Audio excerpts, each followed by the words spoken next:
দেখতে দেখতে 8 মাস কেটে গেল। আমার স্বামী ফয়সাল না ফেরার দেশে চলে গেছে, আমাকে দুঃখের সাগরে ভাসিয়ে আর আমাদের মেয়েকে এতিম করে। ভাইয়ের মেয়ে রিমিকে স্কুল থেকে নিয়ে বাসার গেটের কাছে পৌঁছে দিয়ে ছুটলাম বাজারে। স্কুলে যাওয়ার সময় হেঁটে যেতে হয়, আসার সময় রিকশায় আসি। এখন বাজারে যাচ্ছি হেঁটেই। আমাকে টাকা দেওয়া হয় খুব হিসেব করে। ভাবি বলে, রাস্তা তো খুব বেশি না, অপ্রয়োজনীয় টাকা খরচ করা একদম উচিত না। যাওয়ার সময় খুব একটা কষ্ট না হলেও বাজার করে ফেরার পথে খুব কষ্ট হয় আমার।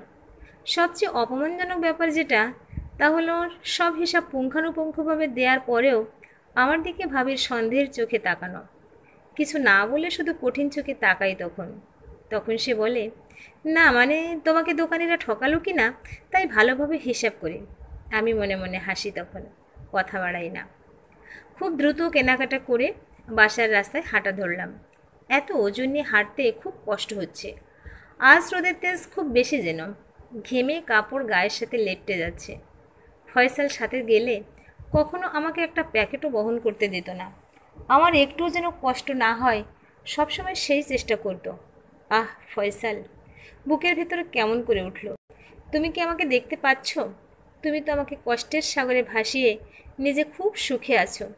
এই 8 মাসে তোমার কুমকুমের কি অবস্থা হলো দেখো। সামনে আরও কত পথ বাকি। তোমাকে মনে করে আমার চোখ ঝাপসা হয়ে যায়। এখন যদি রাস্তা না দেখতে পেরে উল্টে পড়ে যাই, সব দোষ কিন্তু তোমার। বাসায় পৌঁছার পর ভাবি এসে বলল, এত দেরি করলে? রান্না কখন হবে বলো তো? আম্মার ওষুধ খাওয়ার সময় পার হয়ে যাবে তো। ভাবি, ফারিন কিছু খেয়েছে? ওকে তো রুটি সেই কখন দিয়েছি। ভাবি আমার খুব বুদ্ধিমতী। সংসারের দায় দায়িত্ব আস্তে আস্তে একটা একটা করে আমার ঘাড়ে চাপিয়েছে। আর সব অজুহাত আমার আম্মা, আমার ভাই, আমার ভাতিজির প্রয়োজন। আসলেই তো আমারই তো সব, সবাই আমার, কিন্তু আমি যে কার এই হিসাব এখন আর মেলাতে পারি না। এই রুম আগে স্টোর রুম হিসেবে ব্যবহার হতো, এখন আমার আর আমার মেয়ের রাজ্য গড়ে তুলেছি এই ছোট্ট রুমটাতে। আমাদের জন্য এর চেয়ে বেশি জায়গার দরকার নেই, এটা ভাবির কথা। আরেকটা রুম যে খালি পড়ে থাকে, মেহমান আসলে সেখানে তো থাকতে দিতে হয়। ভাবির বাবার বাড়ির মেহমানদের তো আর এই ঘুপসিতে ঘুমাতে দেওয়া যায় না। তার বাবার বাড়ির আত্মীয়রাই আসে কয়েকদিন পর পর। ভুলক্রমে আমাদের দিকের আত্মীয় স্বজন এসে পড়লে কত বিরক্তি আর অভাব অনটন দেখা দেয়। রুমে ঢুকে দেখি ফারিন রুটির সামনে নিয়ে বসে আছে। ওর ঠোঁট কেটে গেছে। আমাকে দেখেই ওর চোখ টলটল করে উঠল। জড়িয়ে ধরলাম আমার আত্মাকে। মা, তুমি খাওনি কেন? আমি চিনি দিয়ে খাবো না, নাটিলা দিয়ে খাবো। নাটিলা তো নেই মা, চিনি দিয়ে খেয়ে ফেলো। রিমি আপু তো নাটিলা দিয়ে খাচ্ছে। আমার 5 বছরের অবুঝ বাচ্চাকে কীভাবে বোঝাবো? কত কত খাবার জিনিস লুকিয়ে লুকিয়ে রিমিকে খাওয়াই ভাবি। আমার মেয়েকে কখনো বা দেয় রিমির নষ্ট করা জিনিস, যেটা রিমি খায় না, ফেলে দেবে সেটা। খুব অবহেলায় বলবে, এত দামি জিনিস ফেলে দেওয়ার দরকার কি? আমার মেয়ের জন্য কত কত খাবার জিনিস আনতো ফয়সাল, তখন খেতে চাইতো না, এখন আমার মেয়ে খেতে পায় না। আমি ফারিনকে খুব ভালোভাবে বুঝালাম, অন্যের কোনো কিছু দেখে চাইতে হয় না। কিছুদিন পর আমি ওকে কিনে দিব। আমার গয়নাগুলোর কথা মনে পড়ল। আমার মেয়েটা খুব লক্ষ্মী, সব বোঝে আমার জান। একগাল হেসে আমার মেয়ে বলল, ঠিক আছে মা, আমি খাচ্ছি, আমাদের টাকা হলে নাটিলা কিনে দিও। আমার মেয়ে ছোট ছোট হাতে রুটি ছিঁড়ে ছিঁড়ে খাচ্ছে। আমার মেয়েটা এই কয় মাসে অনেক বড় হয়ে গেছে। 8 মাস আগেও মেয়ে আমার নিজের হাতে খেতে পারতো না। স্কুলে টিফিনের সময় দৌড়ে যেতাম খাইয়ে দিতে। এখন কত কি শিখে গেছে। আমি কি কম কিছু শিখেছি? বিয়ের আগে আব্বা বেঁচে ছিলেন, আম্মা সুস্থ ছিলেন, তেমন একটা কাজ করতে হয়নি। আমার নিজের কাজগুলো আম্মা করে দিতে দিতে বলতেন, কবে যে শিখবি, নিজের রুমটা পর্যন্ত গুছিয়ে রাখিস না। বিয়ের পরে ছোটা বুয়া সব কাজগুলো করে দিয়ে যেত, আমি শুধু রান্নাটা করতাম। বুয়ার হাতের রান্না ফয়সাল খেতে পারতো না, যদিও মুখে বলতো না, তাই আমি রান্না করতাম। যতক্ষণ বাসায় থাকতো আমার কাজে সাহায্য করতো ফয়সাল। আর এখন ঘর মোছা আর কাপড় ধোয়া ছাড়া সব কিছু আমাকেই করতে হয়। পানি ধরতে ধরতে বাসন মাজতে মাজতে নখের সমস্যা দেখা দিয়েছে। আমার উপর বাজারের দায়িত্ব পড়েছে এইভাবে, কুমকুম, তোমার ভাই দেখো কি কিনে এনেছে, সব ফেলে দিতে হবে। আর তার এত সময় কোথায় দেখে শুনে কিনবে? আমারও আবার গরম সহ্য হয় না, এখন থেকে তুমিই বাজারটা করো। আব্বা মারা যাওয়ার পরে বারান্দায় আম্মার জন্য একটা রুমের মতো করে দিয়েছে, শুধু ছোট একটা খাট বসানো, এর বেশি জায়গা নেই। আম্মার হাই ব্লাড প্রেশার, শ্বাসকষ্ট আছে, বেশিরভাগ সময় আম্মা এইখানেই কাটান। আসলে কাটাতে হয়, একবার স্ট্রোক হওয়ার পর হাঁটাচলায় কষ্ট হয়, কোনো মতে নিজে নিজে বাথরুম পর্যন্ত যেতে পারেন। শরীরের অবস্থা আরও খারাপ হচ্ছে। একটা ভালো ডাক্তার দেখিয়ে নিয়মিত ঔষধ খেলে স্বাভাবিক জীবনযাপন করা সম্ভব হতো। আম্মা ইদানিং আমার দিকে তাকিয়ে কথা বলে না।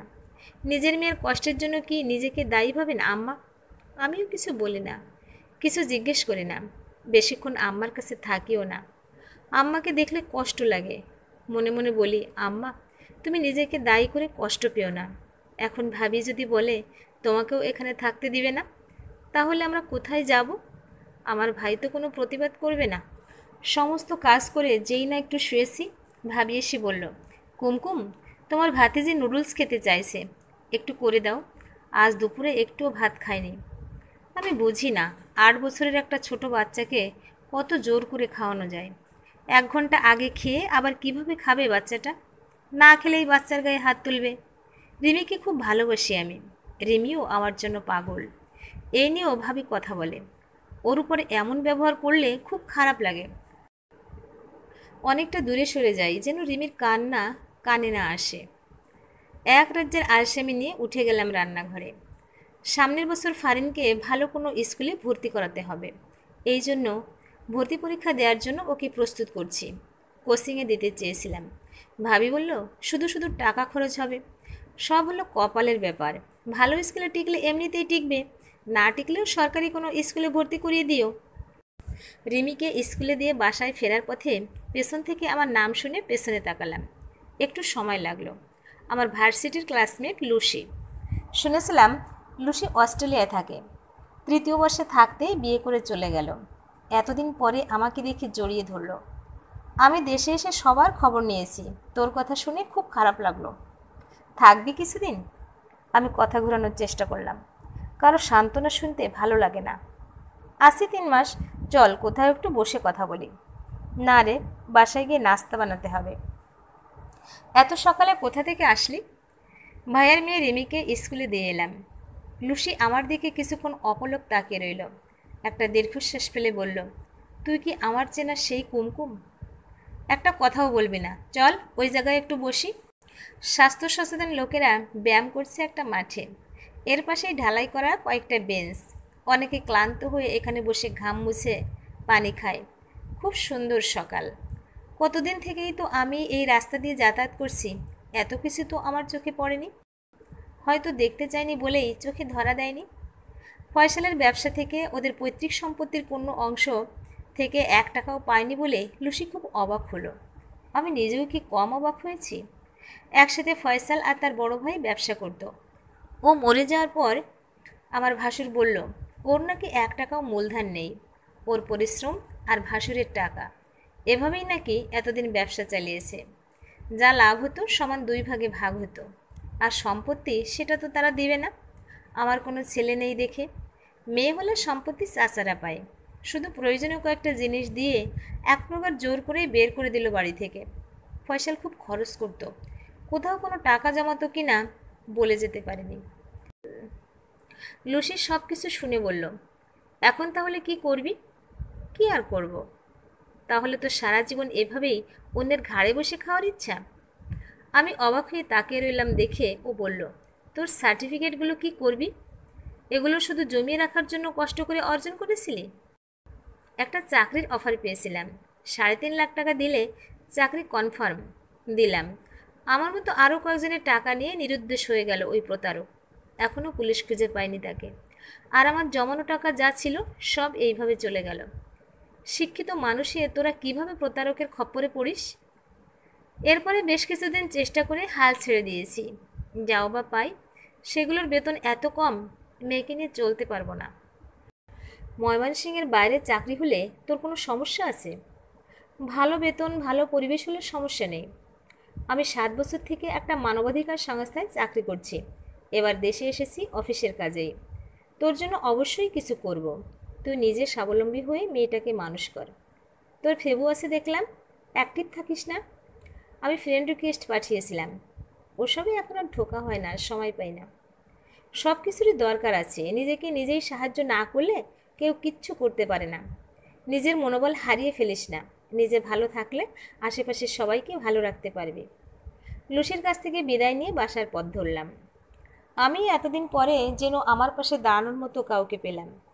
আশ্চর্যের বিষয়, আমার ঘনিষ্ঠ বন্ধুরা কেউ খোঁজ নেয় না।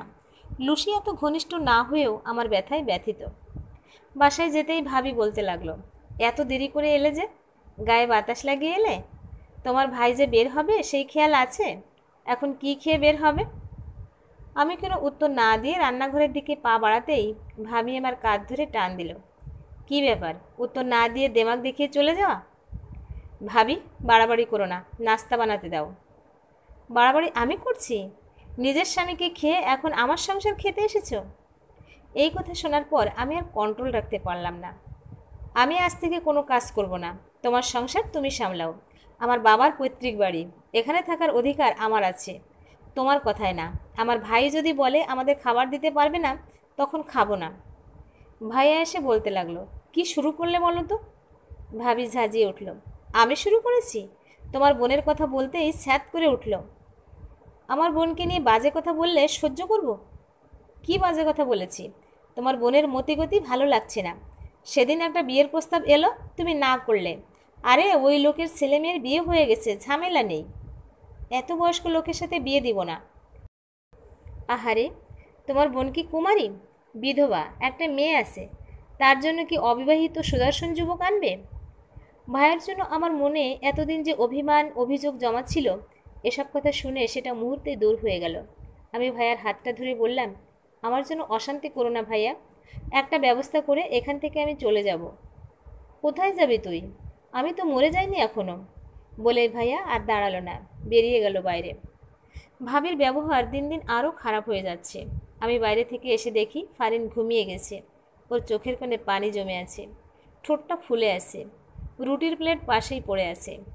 আমার বুকটা মোচড় দিয়ে উঠল। এই সময় কেন ঘুমালো? আদর করে কোলে নিতেই জেগে গেল, ঠোঁট ফুলিয়ে কেঁদে উঠল। আমি বুকের সাথে চেপে ধরলাম মেয়েকে। কি হয়েছে জানতে চাইলাম। খাবার চাইলাম মামির কাছে, মামি বকা দিল আর প্লেটটা শব্দ করে টেবিলে রেখে আমাকে ধাক্কা দিয়ে খেতে বলল।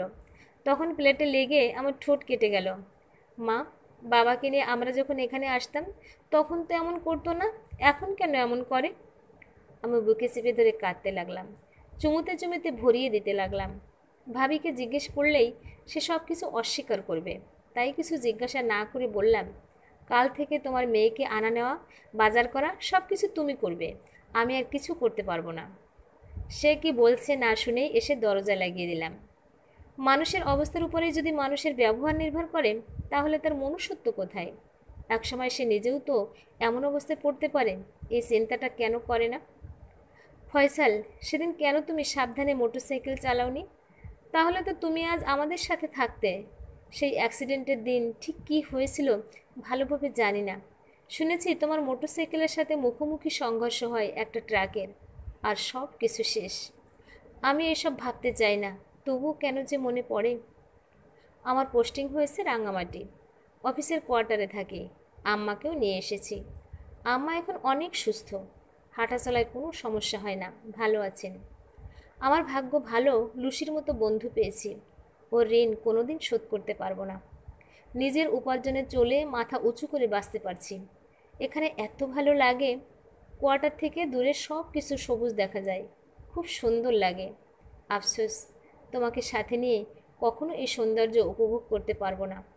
তবে আমি জানি তুমি যেখানে আছো সেখানকার সৌন্দর্যর কোনো তুলনাই চলে না এই পৃথিবীতে। আকাশের তারাদের দিকে তাকিয়ে বললাম, তুমি কি দেখতে পাচ্ছ ফয়সাল? দোয়া করো আমাদের মেয়েটাকে যেন মানুষের মতো মানুষ করতে পারে। তোমার জন্যই পড়া শেষ করতে পেরেছিলাম। আমার একদম ইচ্ছে ছিল না। বিয়ের পরে পড়া কমপ্লিট করাটা কঠিন ছিল। এখন চিন্তা করি, পড়াশোনা শেষ না করলে কি এই চাকরিটা লুসি দিতে পারতো? ফারিন দৌড়ে এলো। মা, মা দেখো কেমন হয়েছে। আমার মেয়ে ছবি এঁকেছে, নিজের ছবিকে পরিচয় করিয়ে দিল। অনেক ফুলের গাছ, গাছে প্রজাপতি, আমি প্রজাপতি ধরতে চাইছি। এটা নানু, আর এটা তুমি দাঁড়িয়ে হাসছো।